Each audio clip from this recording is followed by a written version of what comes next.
Last-minute preparations are underway right now on a warship at CFB Esquimalt. 225 Canadian soldiers will deploy on HMCS Vancouver in less than 2 hours, headed for the coast of Libya.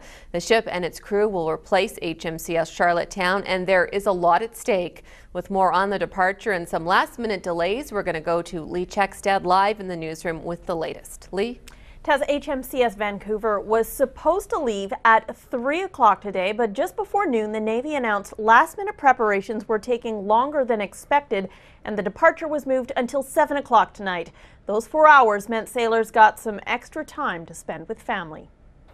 I'm proud of what I do. I know my family's proud of me. I'm looking forward to it. I'm excited for it. Ready to go, decked out in his uniform, you can tell leading seaman Nathan Charbonneau knows the importance of his mission over the next 7 months. We're there in support of a NATO mission, basically to help the people. That's why I'm going.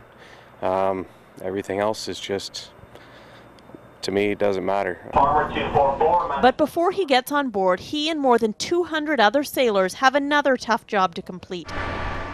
Saying goodbye. Well, my husband's in the Navy, and I come down and say goodbye to him, and Nathan doesn't have family in the area, and we're really good friends, so I thought I'd be his family for the day.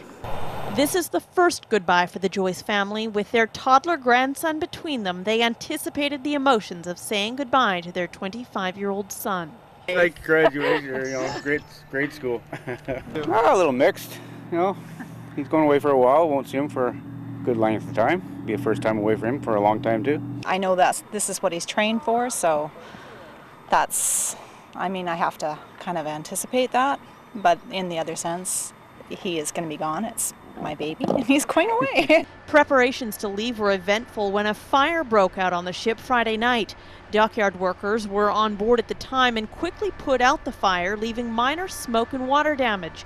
This ship is replacing HMCS Charlottetown overseas. The UN Security Council has authorized them to inspect vessels believed to be carrying prohibited cargo and passengers. A daunting task for the men and women of HMCS Vancouver, one Nathan Charbonneau is ready to tackle, all while learning about places very different than Victoria.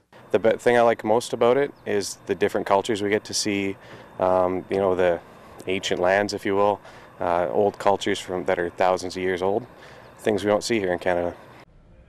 The ship begins its journey in Esquimalt at 7, then heads in front of Beacon Hill Park and Clover Point before heading to the Panama Canal, then across the Atlantic to North Africa. Coming up tonight at 10, we will have coverage of the ship leaving from the dock.